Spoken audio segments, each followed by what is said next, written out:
Amém, meus irmãos. Boa noite. Me chamo Marcelo, para quem não me conhece, tá? Hoje eu vou estar trazendo aqui a mensagem aos irmãos. Peço que os irmãos abram a palavra de Deus em Tiago. Vamos falar em capítulo 1, do versículo 1 ao versículo 15. Amém? Vamos seguir isso, what they need to be talking about.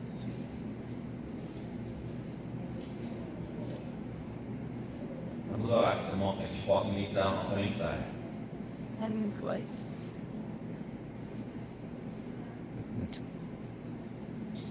What we can learn. Oremos. Maravilhoso Deus. Obrigado, Pai, por esse momento podemos, Deus, falar a Tua palavra. Obrigado, Deus, por nos dar o privilégio de poder, Deus, ter essa liberdade, de poder pregar, Deus, o Teu Evangelho, de poder falar em Teu nome sem ser perseguido, de poder, Senhor Deus, ter esse momento tão importante para a nossa caminhada, que nos ajuda, Senhor Deus, a olhar para quem somos, para ver como somos dependentes de Ti, para ver como o Senhor é um Deus soberano em nossas vidas. Tira, Deus, qualquer coisa que venha nos afastar, que venha nos atrapalhar nessa noite de ouvir a Tua mensagem, que possamos estar 100% concentrados, que possamos entender e compreender aquilo que Tu quer falar ao nosso coração nessa noite, que possamos aplicar, Deus, tudo aquilo que for aprendido em nossas vidas, praticando, Senhor Deus, a Tua graça e o Teu amor em nossas vidas, para honrar e glorificar o Teu nome. Obrigado, Senhor Deus, pelo que comemoramos no dia de hoje, porque Ele vive, Senhor Deus, é algo tão maravilhoso em nossas vidas, que possamos realmente entender, Deus, falar muito disso, dia após dia em nosso vida. Sempre que ora, Deus, eu te agradeço, em nome de Jesus. Amém. Irmãos, vamos à leitura de Tiago, do versículo 1 ao versículo 15. Tiago, servo de Deus e do Senhor Jesus Cristo, a 12 tribos de espécies entre as nações. Saudações. Meus irmãos, considerem motivo de grande alegria o fato de passarem por diversas provações, pois vocês sabem que a prova da sua fé produz perseverança, e a perseverança deve ter ação completa, a fim de que vocês sejam maduros e íntegros, sem lhes faltar coisa alguma. Se algum de vocês tem falta de sabedoria, peça a Deus, que a todos dá livremente de boa vontade, e lhe será concedida. Peça, porém, com fé, sem duvidar, pois aquele que duvida é semelhante à onda do mar, levada e agitada pelo vento.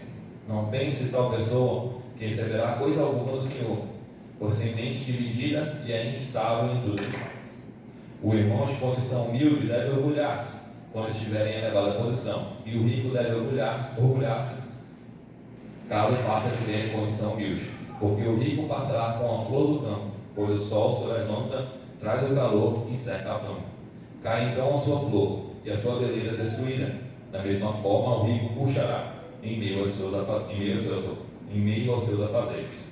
Feliz é o homem que persevera na aprovação, porque depois de aprovado receberá a coroa da vida que Deus prometeu aos que amam.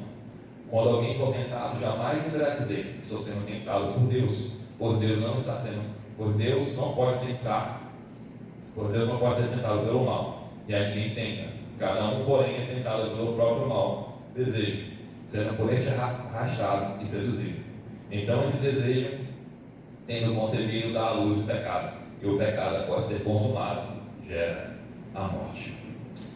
Amém, meus irmãos? Como grande ideia, eu trouxe uma frase para a gente poder sintetizar e resumir um pouco aquilo que a gente leu, que diz o seguinte: mesmo em meio às nossas provações, o Deus soberano e gracioso afirma o seu propósito em nossas vidas. Mesmo em meio às nossas provações, o Deus soberano e gracioso afirma o seu propósito em nossas vidas. Irmãos, o livro de Tiago, ele nos mostra como Deus é fiel em nossas vidas e como Ele se preocupa com o nosso crescimento espiritual. As provações, as tribulações em nossas vidas, é Deus lapidando cada um de nós para que a gente esteja pronto para servir, como fizemos hoje à noite, melhor o nosso Deus. Essas tribulações em nossas vidas nos tornam cristãos mais maduros, né? Trazendo como um resumo geral da carta de Tiago, a carta de Tiago ela é uma exortação à maturidade cristã, à maturidade espiritual. Então hoje nós vamos falar bastante sobre essa maturidade.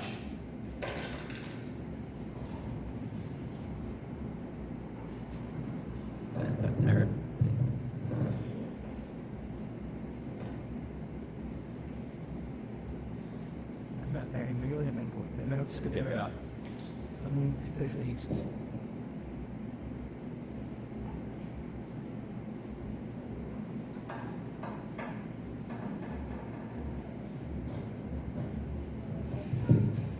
Mudando o microfone não era bom ir lá. Pois é, meus irmãos, recapitulando aquilo que foi falado, o livro de Tiago ele vai falar muito sobre maturidade. E o capítulo 1 também traz muito sobre isso. Mas a gente entrar nisso tudo, vamos entender um pouco sobre a carta de Tiago. Né? Quem foi Tiago? Tiago ele foi um servo do Senhor, né? De Jesus Cristo, não fala isso no nosso primeiro versículo, na parte A. E é assim que ele se apresenta. Tiago ele é um homem bastante comum. Tiago ele escreveu aos judeus que viviam fora da Palestina. E o termo 12 tribos pode significar apenas o povo de Israel, a nação judaica. O fato de muitos judeus viverem fora da terra prometida já nos mostra o declínio espiritual da sua nação naquela época. Os cristãos judeus espalhados por todo o Império Romano, eles tinham necessidades, problemas específicos. Pelo fato de serem judeus, eles já sofriam uma rejeição dos gentios, já sofriam uma certa perseguição. E pelo fato de serem judeus cristãos, eles eram rejeitados pelos seus próprios compatriotas. Imagina a cabeça de uma pessoa que é rejeitada por quem é compatriota deles. E essa carta, ela indica que a maioria desses cristãos eram pobres e que alguns deles eram oprimidos pelos ricos. Mas aí vem a pergunta, por que Tiago escreveu uma carta assim? Aí a gente, ao ler a Epístola de Tiago, a gente observa que aqueles cristãos judeus tinham alguns problemas em sua vida pessoal e na congregação. Dentre outras coisas, passavam por grandes provações, enfrentavam tentações, como o Tiago relata logo no início da carta. Alguns cristãos davam mais atenção aos ricos, enquanto outros eram roubados pelos próprios ricos. Os membros da igreja competiam por cargos de liderança, né? No dia de hoje, você falar que alguém quer ser um líder, ela parece uma alma, ela parece uma mão. Naquela época, os irmãos queriam brigar por aquele cargo. Se bem que a briga deles era errada, mas eles queriam brigar por aquilo. Queriam brigar por liderança espiritual, por algo que ensino. E uma das principais dificuldades da igreja era que muitos dos seus membros não viviam de acordo com a sua profissão de fé. Eles falavam de Cristo, falavam da salvação, porém não viviam aquilo. Né? E uma coisa que era muito preocupante e que afetava demais aquela igreja era a famosa língua. Né? Temos um capítulo aqui de Tiago específico para falar somente da língua e dos seus males e das suas benfeituras também para a nossa vida. Porém, era algo que estava sendo usado de uma maneira muito errônea, que estava trazendo muita discórdia e muitos problemas para aquela igreja, para aquela comunidade. E alguns cristãos estavam desobedientes à palavra de Deus. Por causa disso, eles ficavam fisicamente enfermos. Alguns estavam se afastando dia após dia do nosso Senhor e da igreja. No entanto, a gente vai ver que Tiago não pega todos esses exemplos e começa a relatar um por um na sua carta. Se ele fosse fazer isso, ele escreveu uma carta nova que era esse. Ele pega o contexto geral desses problemas, que é a maturidade cristã, para poder ensinar essa igreja que um cristão maduro consegue passar por todas essas provações. E daria dica para que a gente entenda, né, o tema principal da carta, né, que são as características da vida cristã madura. É uma dotação à vida madura, uma dotação a uma maturidade cristã, uma maturidade espiritual. E essa maturidade, meus irmãos, ela é uma das grandes necessidades da igreja nos dias de hoje, naquela época também. Muitas congregações, infelizmente, são áreas de recreação, né, para crianças, ou até mesmo para os próprios adultos. Temos aí igrejas hoje em dia que você vai lá na hora do culto, tem uma sala de jogos no canto, tem um happy hour no outro, tudo menos a palavra do Senhor, tudo menos o nosso Senhor Jesus Cristo. Os jovens, a gente vai em algumas igrejas, é apenas lazer, as pessoas entendem que os jovens não têm capacidade mental para poder ouvir a palavra do Senhor. Isso muito me indigna, porque um jovem que fala de matemática, física, química e por aí vai, como é que ele vai ter compreensão para entender a palavra de Deus? Ele entende algo muitas vezes até mais complexo que compreender e discernir sobre o nosso Senhor. Né? E até mesmo nós vamos à igreja às vezes só para poder ganhar aquelas 2 horinhas de descanso com o nosso filho na salinha, com as irmãs, podendo ele ficar relaxado, sair daquela rotina, para depois voltar para casa. Perceberam que em momento nenhum a gente falou que a gente vai para a igreja porque a gente quer falar do nosso Senhor, a gente quer ouvir o nosso Senhor. Isso é um significado de maturidade, que aqueles irmãos também estavam passando naquele momento. E Tiago, percebendo tudo isso, ele vai trazer sobre essa maturidade para os irmãos da igreja, mostrando para eles que sem essa maturidade você não consegue ter um alimento mais sólido, você não consegue ter um alimento, uma doutrina mais sólida na sua vida, você não consegue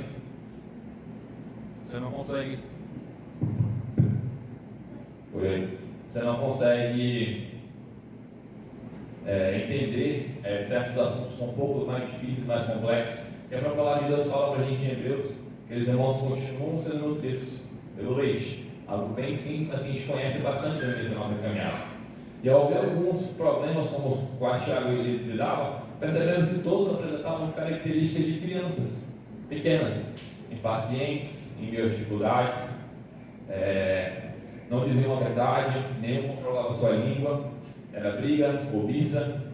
Então tudo isso são coisas que normalmente crianças participam da sua caminhada, no seu início, onde eles dependem 100% dos seus pais. A maturidade cristã, meus irmãos, ela é essencial demais nas nossas vidas. E Tiago queria exaltar aqueles irmãos de Deus que passavam por diversas provações, a terem como motivo de alegria tudo o que estavam passando. Pois a provação da nossa fé, uma vez confirmada, ela produz perseverança. Tiago afirma que podemos ter uma mesma experiência hoje, quaisquer que sejam tribulações exteriores, Tiago 1 ao 12, e tentações interiores, Tiago 1 do 13 ao 27. Por meio da fé em Cristo, meus irmãos, podemos ter essa vitória nas tribulações e as tentações. E o resultado disso tudo que eu falei é a maturidade espiritual. Trazendo esse resumo para você, a gente vai entrar no primeiro ponto, meus irmãos.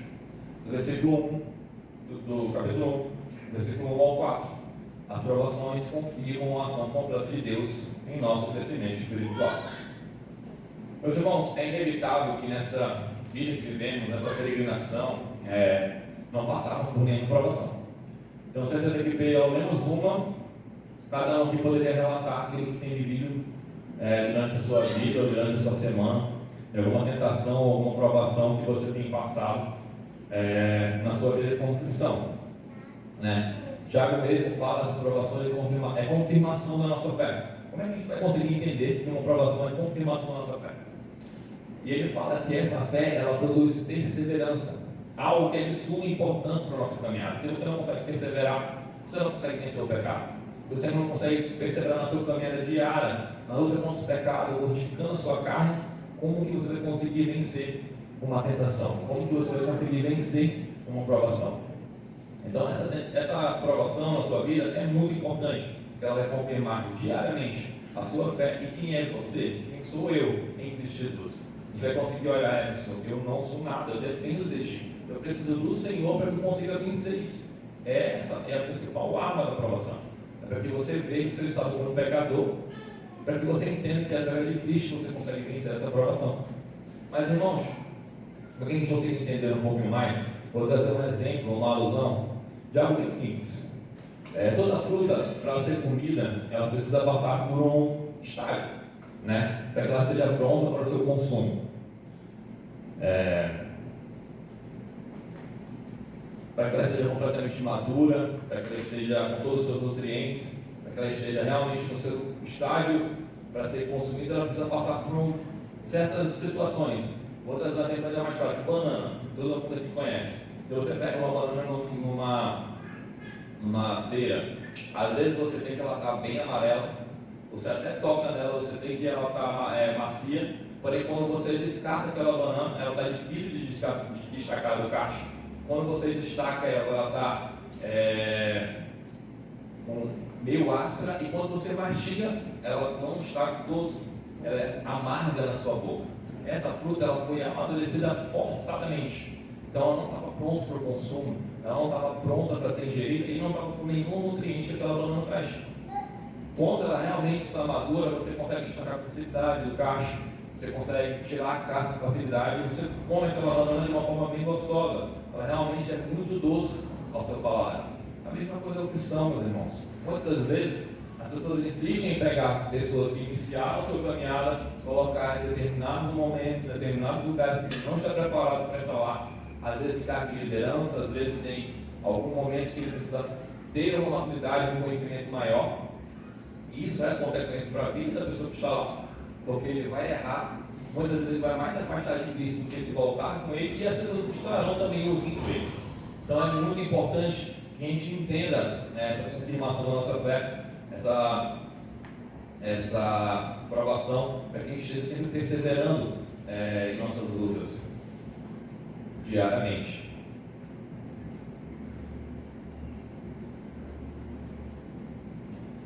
E Tiago, ele fala no versículo 1, capítulo 4, as lutas que travamos servem para que Deus faça a ação completa, para que sejamos perfeitos, íntegros e nada deficientes. Mais ainda dando uma afirmação daquilo que eu falei com relação ao amadurecimento, aos estágios que precisamos passar. Tudo isso, todas essas lutas que travamos, é para que a gente seja perfeito e íntegro diante do Senhor, nada deficiente, para que a gente possa servir de maneira melhor, de maneira que tenha de modificar o mundo. O cristão que espera viver uma vida tranquila, na sombra, diariamente, realmente ele ainda não entendeu o que é o Evangelho. O cristão que esperar uma vida cristã fácil, terá uma grande decepção. Jesus avisou os seus discípulos, no mundo passar de provações, João 16:33. E Paulo disse a seus convertidos, através de muitas tribulações, nos importa entrar no reino de Deus. E Tiago, meus irmãos, ele nos exorta a ter nossas provações como motivo de alegria. Isso parece estar um pouco contraditório. Como pode um pecador, como eu, como todos nós, ter alegria em meio à provação? Como é que você está lá, por exemplo, você bateu o carro, ou você perdeu o emprego, ou você perdeu um parente, um enxerido, está passando por um momento dificílimo na sua vida, você vai ter que estar grato por aquilo. Como você vai ser um pecador alegre em minhas provações? Como um pecador como nós, possamos glorificar em nosso Deus em meio a toda circulação dificultada a nós. Isso, meus irmãos, é bem simples. É para glorificar o nosso Deus. Tudo isso que acontece em nosso meio é para glorificar o nosso Senhor. Ele espera que a gente se volte para Ele, que a gente entenda que tudo aquilo é algo que está fazendo para o nosso bem, para o nosso crescimento, que a gente glorifica o nosso Senhor. A gente não podemos esperar, meus irmãos, tudo aconteça de modo que desejamos. Se a gente fizesse isso, meus irmãos, se tudo que a gente fosse fazer da forma como a gente quisesse, o mundo já vai ter que estar. Agora você imagina se tudo que o Marcelo quisesse fosse feito exatamente o que ele queria. Não ia dar certo. Não ia ter como. E se fosse dessa forma, meus irmãos, é como se a gente estivesse negando tudo aquilo que a gente falou no dia de hoje, que ele vive. A gente está simplesmente negando a obra de Cristo na cruz. Desejar que o pecador como eu fosse feito. Tem que desejar aquilo que Cristo quer para a minha vida, e não aquilo que eu quero. Né? Algumas tribulações sobreviêm pelo simples fato de sermos seres humanos. Às vezes a gente pensa que uma enfermidade, um acidente pequeno, uma decepção, ou até mesmo uma aparência tragédia, é algo não sendo provado. Estou passando por um momento, eu passo aqui aqui, tropeço, eu bato no canto da cama, é a provação. Só para me testando aqui, tomar cuidado. Isso, meus irmãos, é falta de discernimento, é falta de maturidade. Outras são resultantes de fato de sermos cristãos. Aí sim, Pedro enfatiza em sua primeira epístola: amados, não estranheis o fogo ardente que surge no meio de vós, destinado a provar-vos como se alguma coisa extraordinária nos estivesse acontecendo. 1 Pedro 4:12. Satanás, ele luta contra nós, e o mundo opõe-se a nós, tornando a vida uma batalha. João 16:33. Eu disse essas coisas para que em mim vocês tenham paz. Neste mundo vocês terão aflições, contudo tenham ânimo. Jesus nos exorta a ter ânimo, mesmo em meio às tribulações, mesmo em meio às tentações. Eu venci o mundo. Se Cristo venceu o mundo e Ele está em nós também podemos vencer. Nós também podemos vencer os nossos pecados, nós também podemos vencer as tribulações que passamos diariamente. E é isso que Cristo, que Tiago quer mostrar para esses irmãos. É como se ele estivesse lá, irmãos, calma. Eu sei que está difícil, eu sei que na situação de vocês não é uma situação fácil, mas tenham calma, tenham ânimo. Olhem para quem salvou vocês, olhem para quem está com vocês, porque para quem já os treinou foi para cristãos. Então todos aqueles ali tinham Cristo em sua vida, só que eles não estavam olhando para Ele, estavam olhando apenas para os problemas. coisas que antes eram importantes para eles tornaram-se como refúgio diante da sua experiência com Cristo. Quando enfrentamos outras opções da vida, devemos avaliá-las à luz do que está fazendo por nós. Você consegue avaliar uma aprovação à luz da palavra de Deus? Deveríamos. Não devemos. Né? E até a glorificação do nosso Senhor, até a vinda dele, sempre lhe informarmos. Essa tribulação é por muito tempo.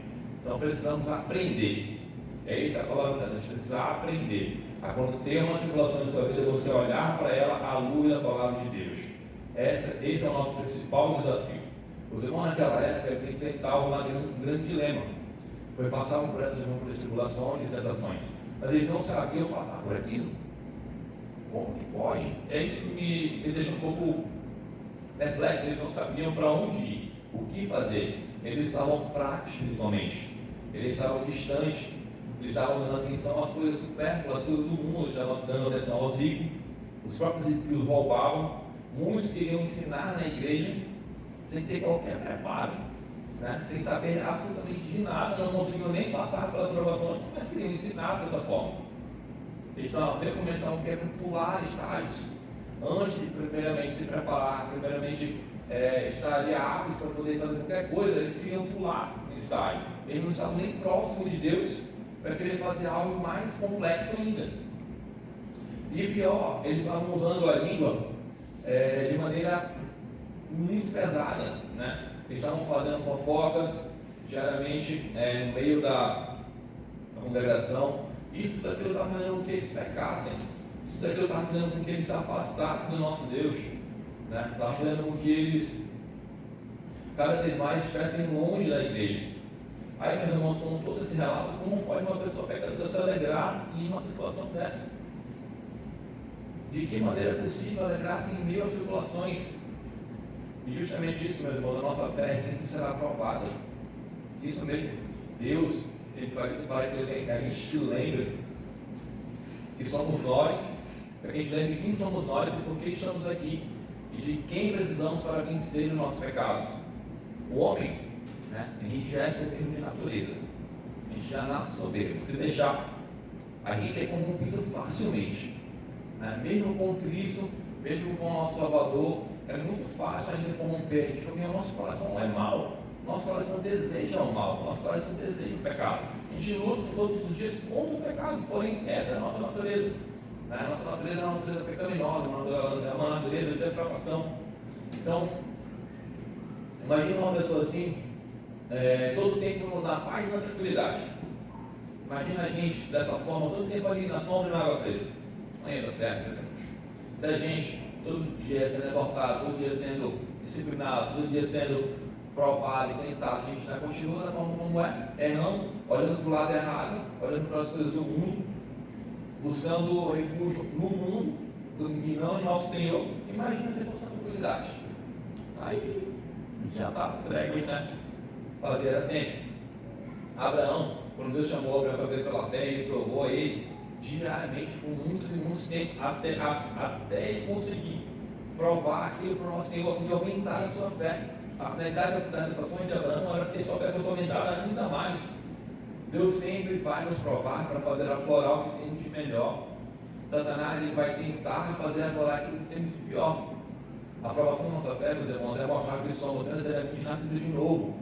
Essa aprovação é para você compreender, para que o mundo possa compreender que você é um filho de Cristo agora, que você não é mexido do mundo, que aquilo que já foi, você nasceu de novo, você foi lavado pelo sangue do Cordeiro.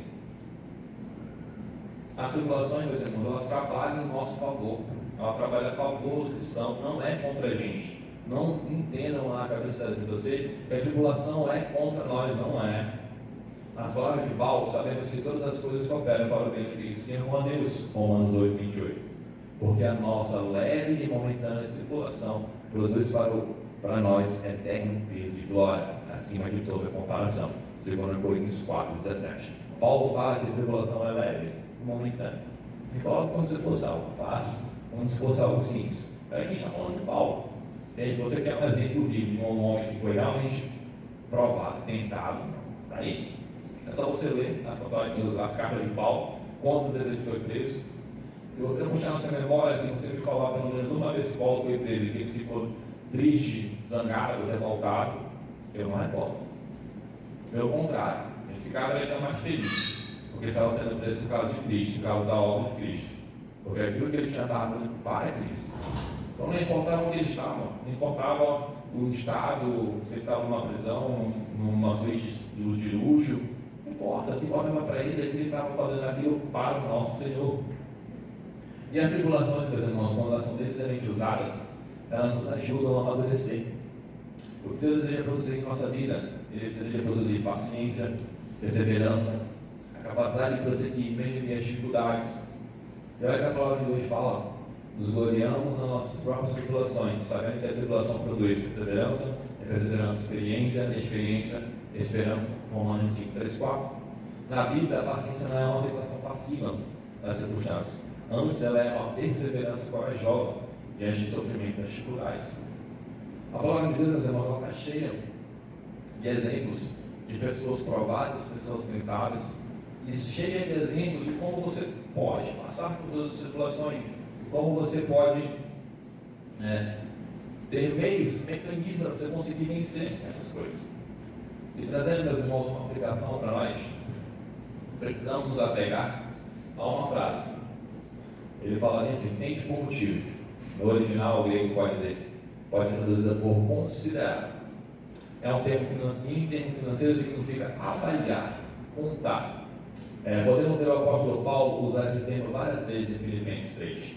Quando o apóstolo converteu-se para cristão, ele reavaliou a sua vida, ele estabeleceu novos objetivos e prioridades. E a mesma coisa a gente precisa fazer. A gente precisa ter como exemplo aquilo que Paulo fez. A gente tem que reavaliar como está a nossa vida com o nosso Senhor. A gente precisa ver quais são os nossos objetivos, quais são as nossas prioridades. Precisamos encarar a caminhada cristã de maneira séria. Você encara a sua caminhada cristã, a sua caminhada com Cristo de maneira séria, de maneira realmente você precisa ter uma vida piedosa, diária com o nosso Senhor. É através dessas tribulações que seremos lapidados para a criação completa de Deus, para que sejamos perfeitos e íntegros e em nada deficientes. Isso tudo, meus irmãos, significa maturidade. Quantos de nós fizemos em janeiro, no comecinho, o objetivo da nossa vida de 2024? Todo mundo. Com certeza todo mundo fez. Todo mundo fez uma retrospectiva, pegou o seu 2023 e fez um objetivo para 2024. Dentro dos objetivos, tinha algum objetivo onde você seria um homem de oração, onde você seria um homem que evangelizaria mais, um homem que estaria mais assíduo na igreja, um homem que estaria mais comprometido com o nosso Senhor, mais comprometido com o Evangelho, um homem que estaria mais comprometido com a sua vida pessoal com o Senhor? E quando estou falando homem, eu estou falando todos nós, homens e mulheres. Será que algum desses objetivos estava lá? Ah, não, meu objetivo para 2025, 2 anos, é ser um homem mais maduro. Eu quero ser um homem mais paciente. Eu quero ser um homem de domínio próprio. Esse é o meu objetivo para 2025. Tenho 2 anos aí para ser lapidado. Aí, meus irmãos, vocês acham que vai cair no colo de bandeja? Vai. Não vai. O Senhor vai colocar em diversas situações, várias, para ver em que ponto você realmente vai ser paciente ou não. E se você é casado, tenha certeza que essa vai ser a primeira opção. Essa vai ser a primeira opção. Se você é pai, é a segunda, e por aí vai. Então, meus irmãos, muitas vezes a gente sabe que realmente aquilo tem sido uma aprovação do Senhor. Só que como a gente sabe que a gente ainda não está preparado, a gente não está disposto a passar por aquilo, a gente meio que vira do lado, deixa passar, só quer saber mais na frente, quando realmente as coisas vêm piorar para se voltar para o nosso Senhor. A gente possa, meus irmãos, priorizar o Evangelho, a comunidade de nossas vidas e colocar como prioridade isso que é a próxima. Amém? Vamos entrar no segundo ponto, do versículo 5 ao 8, que fala: as provações produzem um coração confiante no Senhor. Aqui, meus irmãos, a gente começa algo muito importante. É tão importante que a gente não faz de naturalidade. E é até engraçado, como pode um cristão selado com o Espírito Santo, justificado pelo sangue do Cordeiro, não conseguir orar? Aqui, quando ele fala no versículo 5 para pedir sabedoria, não é para sabedoria, não, meus irmãos, é oração. Tiago estava falando para aqueles irmãos naquele momento que eles pudessem se voltar ao nosso Senhor e orar. É uma pergunta teoricamente fácil de responder. Porém, na prática não é tão fácil. Né? A estabilidade de oração, muitas vezes, até o total esquecimento, ou falta de oração, ela está muito atrelada ao momento que estamos vivendo, né? Em nossas vidas. Os irmãos ali naquele momento, eles estavam tão longe do nosso Deus, que eles tinham esquecido de orar. Eles tinham esquecido de voltar à atividade dele para o nosso Senhor através da oração. Eles estavam dando atenção às coisas do mundo, uns querendo ser mestres, outros querendo caminhar de maneira errada, outros estavam dando atenção ao dinheiro, ao mundo, sendo enganados, fofocas, discussões, grupos sendo formados, tudo menos a igreja, tudo menos o nosso Senhor. Como pode um povo nessas condições orar? Não pode. Realmente ele estaria distante do nosso Deus. E Tiago, muito sábio, sabendo dessas condições, naquele momento, ele sabia que o único meio de reverter tal situação era com sabedoria. Não tinha outro meio.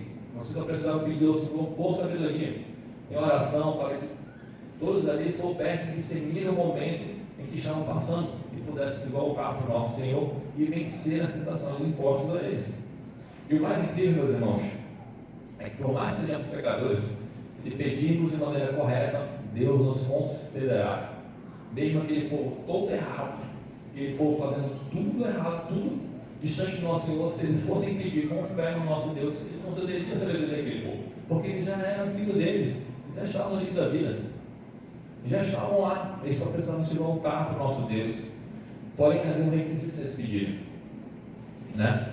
Era preciso pedir com fé e em nada duvidar.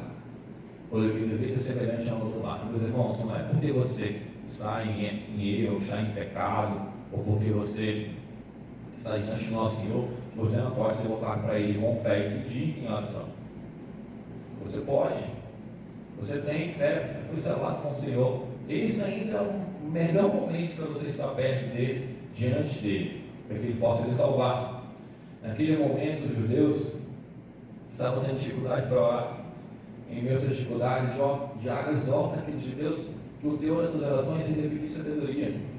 E o povo judeu, eles amavam sabedoria, né? Você pode ver o livro de Provérbios, é um exemplo físico disso. A pessoa que pede sabedoria em meio às dificuldades pode ser até estranho. Por que você vai pedir sabedoria? Você está falando por dificuldade. No lateral seria você pedir por que as tribulações acabassem, mas aquele que sabe, tem um conhecimento, sabe como passar de maneira correta pelas tribulações. Por isso que Tiago fala em sabedoria, e não para você fugir das tribulações, não para você pedir força ou algo do tipo. Se você tem sabedoria, você vai saber como passar por cada tribulação em sua vida. Com tudo isso, ele continua as indagações. Por que não pedir por força, graça ou até mesmo livramento? Pedir sabedorias, meus irmãos, é não jogar fora a oportunidade que Deus está lhe dando para amadurecer. Por isso, Tiago fala em sabedoria. Pedir sabedoria é não jogar a oportunidade que Deus está lhe dando para amadurecer. Se Deus concede a você força, você pode até suportar algumas tribulações, mas você não vai vencer todas. Vai ter uma que vai ser mais forte que você. Se você pedir graça, é algo até redundante. Porque acredite em mim, meus irmãos, se você está passando por tribulação, é graça do nosso Senhor. E se você faz por livramento, vai ser apenas algo momentâneo, que no final seria algo extraordinário. Imagina você vencer uma tribulação, o quanto você não vai se fortificar, o quanto você não vai crescer, o quanto você não vai amadurecer e poder vencer a próxima. Então, por que sabedoria? Porque ela engloba tudo isso que podemos pedir com Ele. Podemos amadurecer e ser aprovados. Por isso, Tiago fala em sabedoria, porque sabedoria ela engloba todas essas coisas. E analisando, meus irmãos, o versículo 7 a 8, ele começa a comparar a questão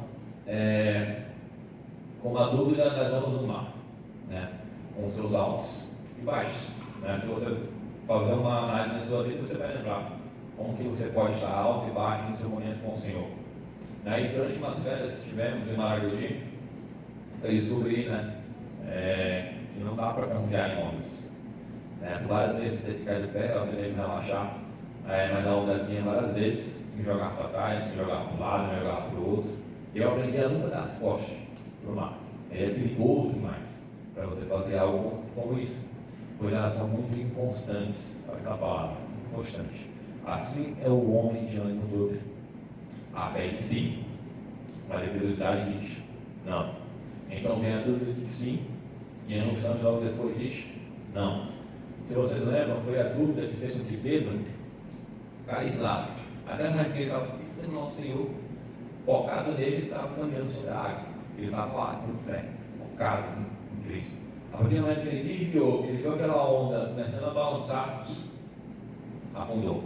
O que ele fez? Confiou nele. Saiu da confiança do nosso Senhor, automaticamente. Ele afundou. E olha o que Jesus está contando.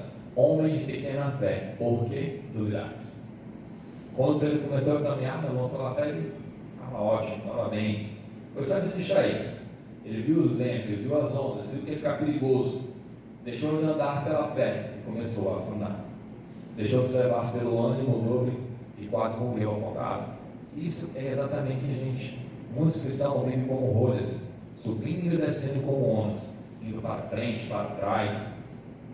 Esse tipo de experiência, meus irmãos, indica imaturidade.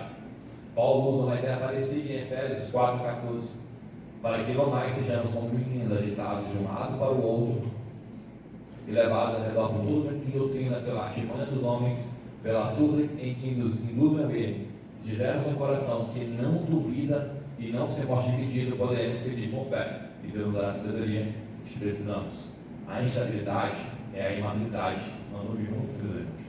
A gente precisa entender, né, que maturidade não é algo que você escolhe, não é algo que você quer, é algo que você não quer, é algo que você necessita, é algo que você tem que ter. Meus irmãos, a gente precisa entender que algo da maturidade espiritual, trazendo uma aplicação, é essencial nas nossas vidas. A maturidade tem que ser realmente uma escolha para a sua caminhada, né? Você não pode escolher ser ou não ser um cristão maduro. A maturidade precisa ser algo contínuo em nossa vida. Precisamos acordar e pedir ao nosso Senhor por crescimento espiritual. Pedir ao nosso Senhor, a gente precisa se preocupar com o nosso crescimento. A gente precisa pedir por sabedoria. A gente precisa passar com alegria por todas as provações.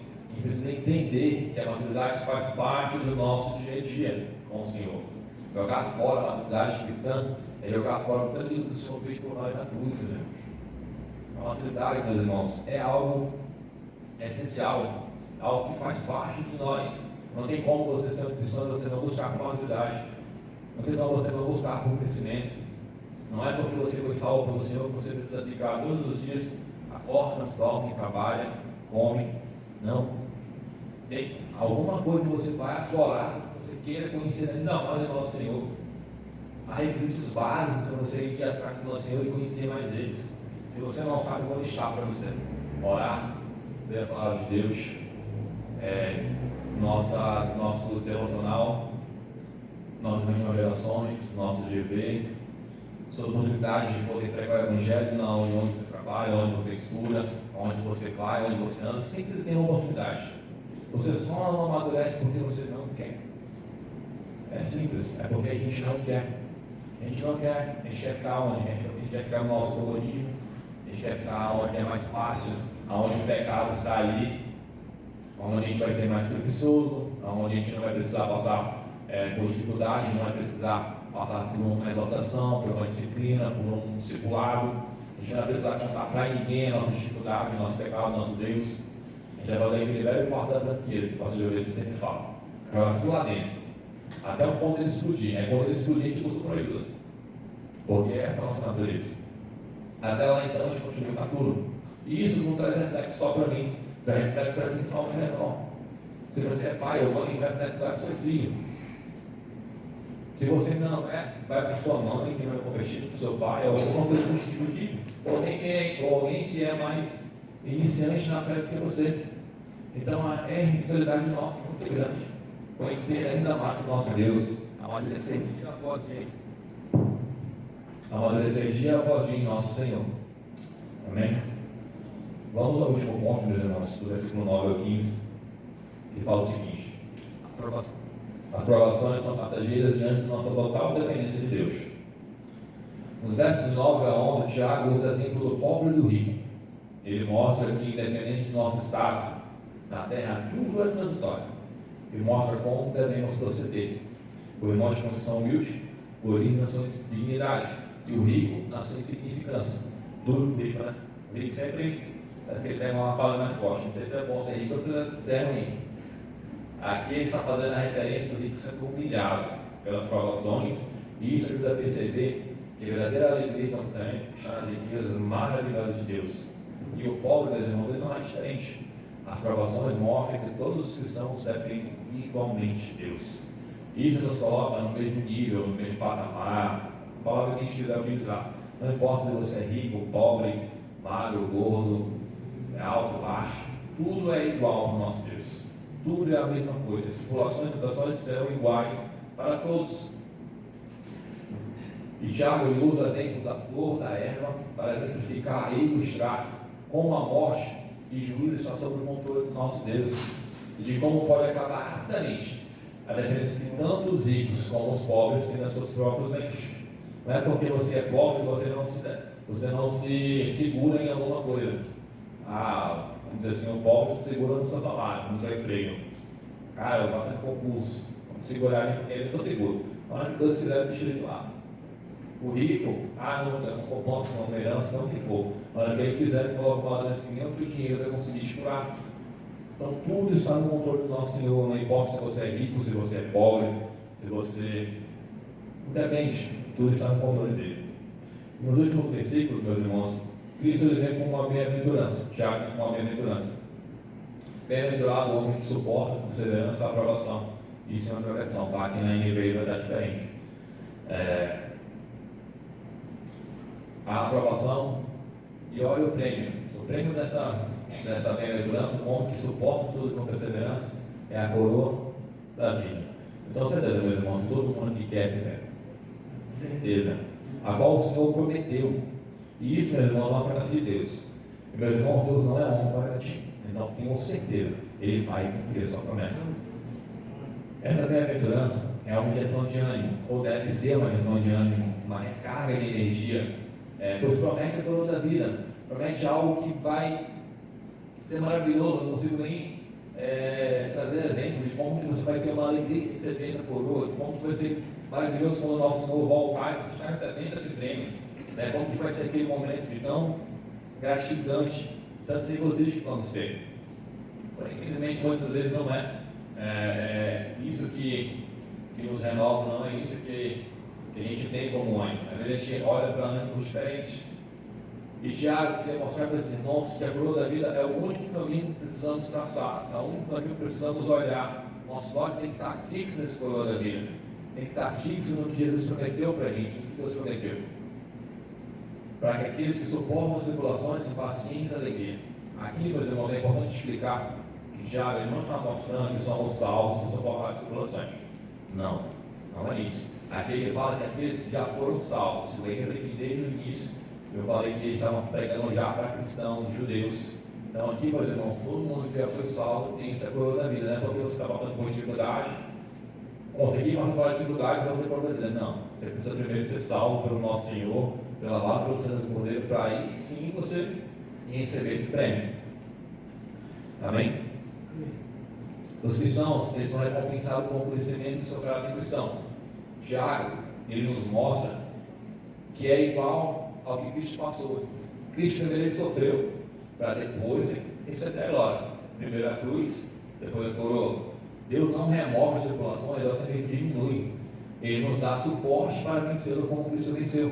Se você está com dúvida se você vai vencer ou não vai vencer essa tribulação, é só olhar lá para o que nosso Senhor passou, até ele ser crucificado, até o dia de hoje, ele ser ressuscitado e ser morte. Pronto. É o melhor que você pode ter, que você pode entender que você também vai vencer a sua tribulação. Você também vai vencer as suas tentações.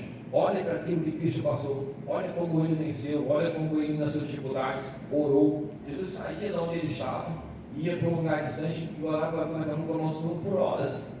Horas e horas. Será que ele realmente precisava? Claro, ele precisava do suporte do nosso Senhor. Ele precisava entender como ele iria passar por aquilo. Orar ao nosso Senhor é você revigorar as suas forças, é você estar mais forte, é você estar revestido com a força de Cristo, com a sua armadura. Imagina você conversar 1 hora com o nosso Senhor e no momento seguinte você passar por uma dificuldade, uma tribulação. Eu duvido, meus irmãos, eu duvido que você vai conseguir falar para aquilo de Monte Alegre. E a sua resposta vai ser diferente. Lembre-se, um exemplo, se você lembra na sua memória, às vezes a gente faz o nosso devocional de manhã cedo antes de trabalhar. Né? Então você sabe que em algum momento você fez o devocional, orou ao nosso Senhor, teve um momento maravilhoso com Ele, chegou no trabalho e teve uma dificuldade. Certeza que nesse momento você passou diferente do que você passou no dia anterior. Você conseguiu ser um homem mais seguro, conseguiu usar palavras que não viessem a ofender o próximo, você conseguiu dar um testemunho explícito, você conseguiu ter um nome próprio, tudo porque você estava, antes de tudo isso, orando ao nosso Senhor. É claro que nenhuma das vezes a gente vai conseguir fazer isso, nós devocional vai ser feito à noite ou posteriormente, mas o que eu estou tentando fazer aqui é a importância, meus irmãos, de como a gente precisa estar próximo de Deus, como a gente precisa estar cheio do Espírito Santo, cheio do nosso Senhor, cheio do conhecimento do Evangelho, cheio de Cristo, para que a gente consiga vencer as tribulações, vencer as dificuldades, para que a gente tenha uma atitude alegre, uma atitude de bem, a glorificar ao Senhor. A gente pode parar naquele momento e pensar, o que o meu Senhor faria nesse momento? Você tem esse lapso de momento até você responder a pessoa, até você fazer um ato. Não é algo espontâneo, não é algo instantâneo.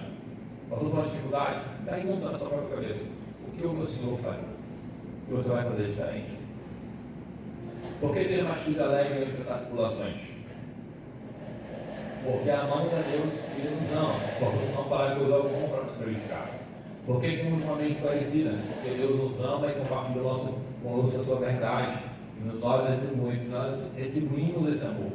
Por que temos uma amor de submissa? Porque amamos a Deus, onde há amor, a submissão e a obediência. Por que temos um coração confiante? Porque o amor e a fé andam juntos.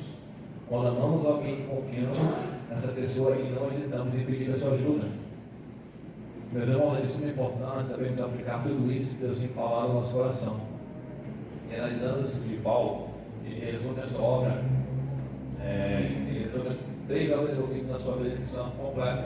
Efésios 2, 8, 10. Em primeiro lugar, ele fala: a obra de Deus realiza por nós a salvação. Jesus Cristo completou essa obra na cruz. Se cremos nele, ele nos salvará. Em segundo lugar, a obra que Deus realiza em nós somos feitura dele. Essa obra é conhecida como santificação. Deus constrói nosso caráter para que tornemos cada vez mais semelhantes a Jesus Cristo, conforme a imagem de seu Filho. Romanos 8:29. A terceira obra é aquela que Deus realiza por meio de nós. O serviço. Fomos criados em Cristo Jesus para boas obras. Primeiro Deus constrói o caráter. Primeiro você é salvo. Deus constrói o caráter. Depois Ele nos chama para o serviço. A gente quer pular essa etapa. A gente quer primeiro servir, vamos lá. Você às vezes nem salvo não foi ainda. Nem Cristo você ainda não está. Você já quer estar lá. Porque às vezes eu não sei. Se você quer um evangelismo, ou você quer se mostrar para alguém, ou você quer viver uma vida parecida com quem já é cristão. Porque é interessante. As pessoas de fora olham para a gente e acham que nossa vida é um par de rola. É lindo. Ah não, quero ver que nem aquele irmão ali, porque aquele irmão ali vive sorrindo, ele vive alegre, ele vive bem, quando termina o culto, quando ele está reunido, sorrindo, gritando, mas ninguém sabe as dificuldades que a gente vive. Ninguém sabe a luta que vivemos diário para poder ter esse momento de comunhão, ter esse momento alegre em Cristo. Né? E quer pular essa etapa, quer ir para algo mais religioso. Às vezes a gente não quer que o nosso caráter seja construído pelo nosso Senhor. A gente não quer que esse caráter venha a ser formado, para aí sim a gente está pronto para ser chamado para o serviço. Queremos servir sem estar pronto, acabamos pecando, acabamos errando em nossa caminhada. E o Senhor precisa trabalhar na gente antes de poder agir por meio de nós. Ele primeiro precisa nos lapidar. Ele primeiro precisa tirar a parada, né? Tirar tudo aquilo que a gente tem de errado, nos voltar e colocar pronto. Agora você está pronto para que eu te use para poder falar no meu evangelho, poder falar de mim. A gente tem vários exemplos que comprovam isso. Deus passou 25 anos trabalhando na cruz de Abraão, antes de dar o filho prometido. 25 anos. Isso é muito tempo. Muito tempo de lapidação na vida de uma pessoa. Trabalhou 30 anos na vida de José, para passar por várias provações, antes de colocá-lo no próprio Egito. Ele foi vendido pelos seus irmãos, foi preso. É apenas 2 exemplos. Eu, se tivesse vendido em segundo, mas foram 2 exemplos E José passou por tudo isso. Deus fez aquele balanço, tudo isso, até ele ir para o trono. Imagina se José logo no início, antes de ele fosse protegido. Será se ele tinha feito tudo o que ele fez, sem que ele preparou tudo que ele fez? Não ia. Isso é totalmente diferente, ele ia fazer vários erros.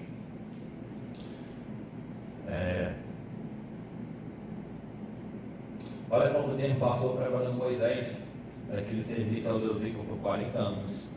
Às vezes serviu ao Senhor por 40 anos. Cristo, ele levou 3 anos para poder preparar os seus filhos e construir o caráter deles. Meus irmãos, Cristo, imagina você para Cristo, você tem que passar 3 anos aprendendo, formando o seu caráter. Pode ser até pouco, 3 anos. Mas só você está com autor e tudo. O cara que conhece tudo, que sabe tudo, ele apesar de 3 anos aí, para mim parece muito tempo, mas foi preciso. É que aqueles irmãos, para que os discípulos entendessem tudo e ainda mesmo assim ainda não entenderam por completo, o professor já aprender algo mais depois que o nosso Senhor veio para o sol na cruz, mas ainda assim precisaram de 3 anos para poder formar o caráter, não, o caráter de Cristo no meio deles, porque eles fossem mais maduros, estivessem preparados para. Meus irmãos, devemos ser submissos ao nosso Senhor para que Ele nos prepare. Uma pessoa madura, ela não discute com a vontade de Deus, antes ela aceita de bom agrado e obedece quando deveria.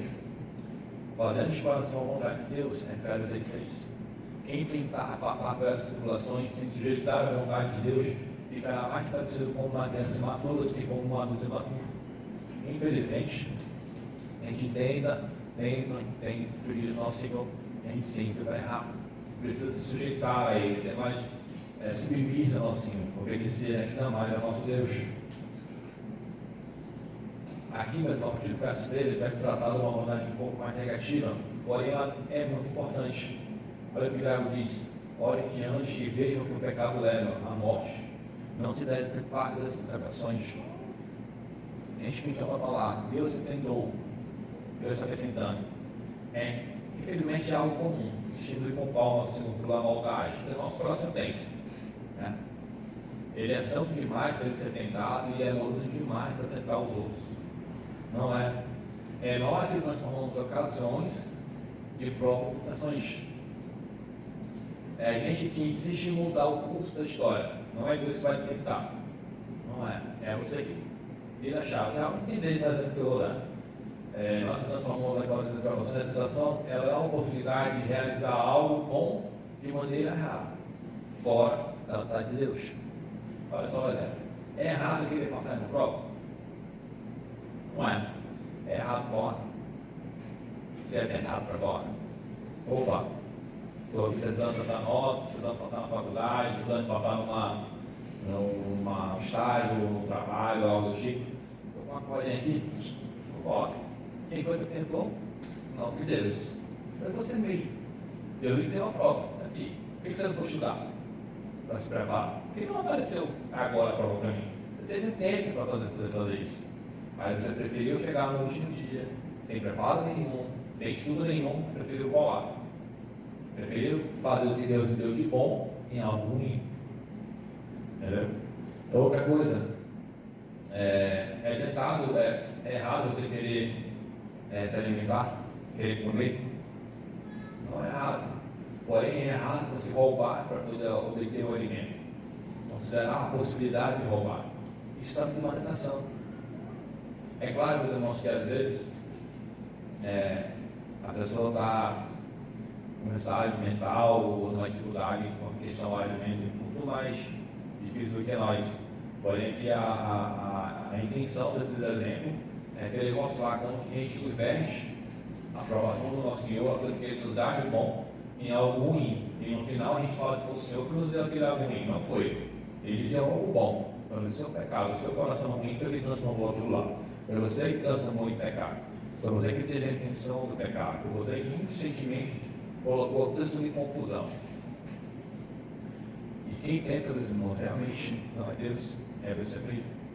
No versículo 14, Tiago fala do mau desejo.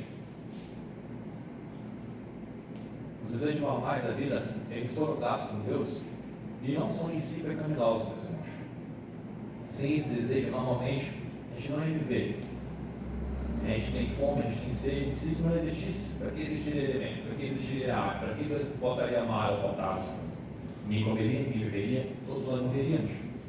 Se não fosse pelo cansaço, o corpo muitas vezes já vem descanso. Acabaria se esgotando até morrer. O desejo sexual também é normal. Sem ele, a raça humana não teria continuidade. E Deus fala, é claro que em sua ordenança, sejam férteis e multipliquem-se. É uma ordenança do Senhor. Não é algo que você escolheu fazer. Quando procuramos satisfazer esse desejo de maneira fora da vontade de Deus, aí vem gente que é puro. É normal comer? É, mas aquilo é pecado. Mais uma vez, isso é o que é bom, se transforma em errado. É normal dormir, mas a gente prefere porque o carro fica preguiçoso. A gente, até dá mais científico, a gente tem, sabe, 8 horas para dormir, a gente quer dormir 10, dormir 12, e por aí vai. Digno de honra a esposa do seio e matrimônio, bem como o leito sem mácula, porque Deus gerava muitas dúvidas. Hebreus 13:4. O desejo sexual é algo que Deus deu diante do matrimônio, algo que você está casado, para que você possa obter o eixo de fazer esse desejo, de estar fazendo aquilo que Deus deu. Entendeu? Então é algo que Deus deixou para nós, para que a gente transformou em pecado, infelizmente. As pessoas não querem mais se casar, as pessoas fazem o ato sexual de qualquer forma e transforma isso em um pecado muito comum nos dias de hoje. Algumas pessoas tentam tornar-se espirituais, negando esse desejo normais e procurando reprimir isso, mas isso nos leva a perder o nosso caráter humano. Esses desejos fundamentais nos tirar da sua própria energia. O segredo é controle constante, não é você arrancar tudo isso, não é você tirar da sua vida, você saber controlar. Esses desejos devem ser nossos servos e não nossos mestres.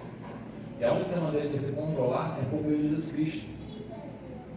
A gula não deve ser o seu mestre, você deve ser o mestre dele. Você deve ter você deve transformar isso como seu servo, você deve controlar. Você deve controlar o seu sono, o seu desejo, tudo que tem na sua vida. Se você está em meio por meio de Cristo, você está maduro, você está próximo do Senhor, você vai conseguir controlar tudo isso. A vida cristã, meus irmãos, é uma questão de evolução. Evolução é a ação de escolher ou decidir, não de sentimentos. Eu ouço com frequência cristãos dizer: não se deseja ler a Bíblia, ou não se tem vontade de participar da minha oração. Isso explica por que existe tantos cristãos imaduros e quantos se caem na frequência da tentação. Eles deixam que seus sentimentos tomem decisões. Quanto mais volição é exercida e dizendo um não categórico para a tentação, mais Deus controla a nossa vida. Porque é Deus quem efetua em nós, tanto querer como realizar segundo a sua boa vontade. Meus irmãos, eu falo por mim mesmo, acho que é difícil, se você é cristão, aí você fala, eu não tenho vontade de ler a palavra do Senhor. Você deve se examinar. Você precisa orar ao nosso Senhor, pedir a Ele que Ele, a luz da palavra dele, não é examinado, porque se você é cristão, você tem vontade de ler a palavra de Deus, então é uma coisa errada. É claro que você não vai ler 4 capítulos, 5, 10, o livro inteiro, mas você vai ler pelo menos um capítulo, você vai querer orar para o nosso Senhor. Independente de como você esteja com Ele, no seu caminhado, você não vai conseguir orar 10, 15, 20 minutos, mas você vai orar 2, 3, até você se restabelecer com o Senhor, mas você vai orar. Eu fico muito preocupado quando eu falo que ele não consegue ler a palavra de Deus, porque realmente eles estão no pecado muito. Está no pecado muito distante do nosso Senhor. A desobediência dá a luz à morte, no versículo 15, e não a vida. Pode levar anos para o pecado crescer, meus irmãos. Você pode ficar ali achando que aquilo é normal, que você não está pecando contra o nosso Senhor. E aquele bichinho lá ele vai criando raízes, ele vai crescendo, crescendo, crescendo. E quando atinge a maturidade, o resultado é a morte. Porque você está se afastando do nosso Senhor. O fato de ter a palavra de Deus e de enxergar a tragédia no fim da linha, nos encoraja a não ceder à tentação. A gente sabe, meus irmãos, qual é o resultado do pecado. A gente sabe que a morte, a gente sabe que não há outro resultado. A gente sabe que você vai estar morto, você vai para o inferno. É fato. E por que você insiste em ir contra o nosso Senhor? Entendeu? A gente sabe a tragédia no fim dessa linha. Deus ergueu essa barreira porque Ele nos ama. Acaso tenho eu prazer na morte perversa? Ezequiel 2:23. Sempre que cair na tentação, nós devemos parar de olhar para a isca e voltar nossos olhos para o futuro, a fim de enxergar as consequências do pecado, o julgamento de Deus. Romanos 6:3. Romanos 6:3, versículo conhecidíssimo, porque o salário do pecado é a morte. Então, meus irmãos, Tiago traz nesse último trecho, que nossos olhares sejam voltados realmente para a coroa da vida e não para a morte, porque o salário do nosso pecado é a morte. A gente precisa fugir do pecado, a gente precisa lutar com a tentação, a gente precisa lutar com as tribulações, de maneira que ainda ficar com o Senhor. Mesmo em meio às nossas provações, o Deus soberano e gracioso afirma o seu propósito em nossas vidas. E o propósito de Deus em nossas vidas é para que a gente seja perfeito, sem defeito nenhum, para que a gente venha adorá-lo, para que a gente venha dar testemunho dele, para que a gente venha vencer as provações, a gente venha vencer a aflição, vencer o mundo como Cristo venceu o mundo. Se Cristo está em nós, a gente consegue fazer isso.